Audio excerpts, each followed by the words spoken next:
आगरा के छिपीटोला स्थित निर्मल सेवा सदन सभागार में चल रही मूक माटी महाकाव्य ग्रंथ की विशेष धर्म कक्षा में मुनि श्री वीर सागर जी महाराज भक्तजनों को विशेष प्रवचन से जीने की सही राह दिखा रहे हैं।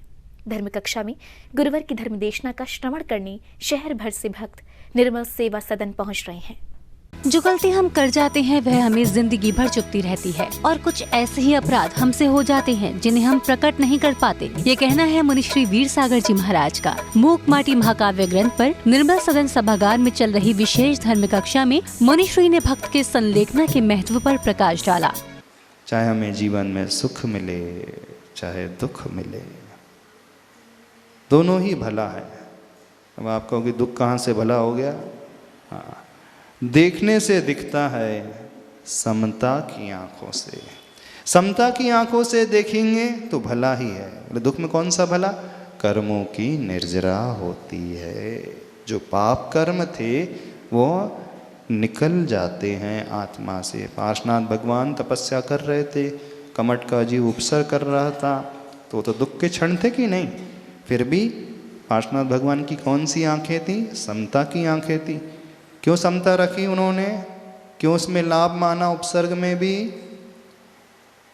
यदि वो उपसर्ग में भी लाभ नहीं मानते तो इतनी जल्दी केवल ज्ञान नहीं होता। पार्श्वनाथ भगवान को 7 दिन में केवल ज्ञान हो गया। तो कमट का जीव उनका बैरी था कि मित्र था? बताओ हमें। कमठ ने उपसर्ग किया, इस कारण पार्श्वनाथ भगवान को 7 दिन में केवल ज्ञान हुआ। यदि उपसर्ग नहीं करता तो कितने दिन लगते? बहुत टाइम लग जाता। तो कमठ बैरी था कि मित्र था पार्श्वनाथ का? उपकारी था कि अपकारी था? उपकारी था कि नहीं? उसने कितना भला काम किया, भगवान पार्श्वनाथ को जल्दी केवल ज्ञान दिलाने में निमित्त बना। तो शत्रु हमारे वैरी होते कि मित्र होते? अब बताओ, शत्रु वैरी हैं कि मित्र हैं? शत्रु अपने मित्र हैं महाराज। जो भी शत्रु आ जाए जीवन में तो मानना बड़ा उपकारी व्यक्ति आ गया, धन्य हो मेरे कर्म जल्दी झड़ जाएंगे। पार्श्वनाथ भगवान यही चिंतन कर रहे थे, धन्य हो मेरे कर्म जल्दी से निकल जाएंगे।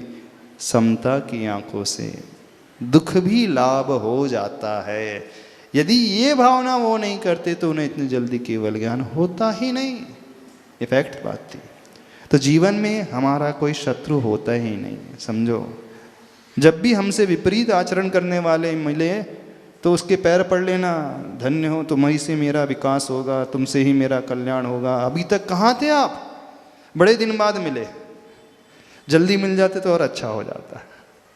मुनि श्री ने भक्तों से कहा कि जीवन में चाहे दुख हो या सुख हो, मनुष्य को अपना जीवन सरल रखना चाहिए। कुंभकार के कुंभ बनने के दौरान उसका कुंभ में पड़ी एक मछली के बीच के संवाद को मुनि श्री ने एक वृतांत कथा के माध्यम से भक्तजनों को जीव दया का संदेश भी दिया। अंत में यही कहना है बेटा कि अपने जीवन काल में छली मछलियों सी छली नहीं बनना। विषयों की लहरों में भूल कर भी मत चली बनना। अंतिम पृष्ठ 88 पहले अध्याय का पहले खंड का। और सुनो बेटा, मासूम मछली रहना यही समाधि की जनी है और माटी संकेत करती है शिल्पी को कि इस भव्य आत्मा को कूप में पहुंचा दो सुरक्षा के साथ अविलंब, अन्यथा इसका अवसान होगा। दोष के भागी तुम बनोगे, असहनीय दुख जिसका फलदान होगा। क्या कहा जा रहा है? उपसंहार हो रहा है इस पहले खंड का। वह माटी कह रही है उस मछली से, अंत में यही कहना है कि अपने जीवन काल में छली मछलियों से छली मत बनना। क्या कह रहे हैं आपसे? अपने जीवन काल में उन छली लोगों से मिल करके उन जैसा मत बन जाना। विषयों की लहरों में भूल कर भी चली मत जाना। कौन सी लहरों में नहीं जाना? इंद्रियों के विषयों में। आपकी तो बस की बात है ही नहीं। और सुनो बेटा, मासूम मछली रहना, क्योंकि मासूम बनना सबसे कठिन होता है ना। बालक की भांति बना रहना सबसे दुर्लभ होता है। उपदेश तो यही दिया जा रहा है। यही समाधि की जनी है अथवा जननी है। समाधि किसकी होती है? जो एकदम बालक की भांति सरल मासूम हो जाता है।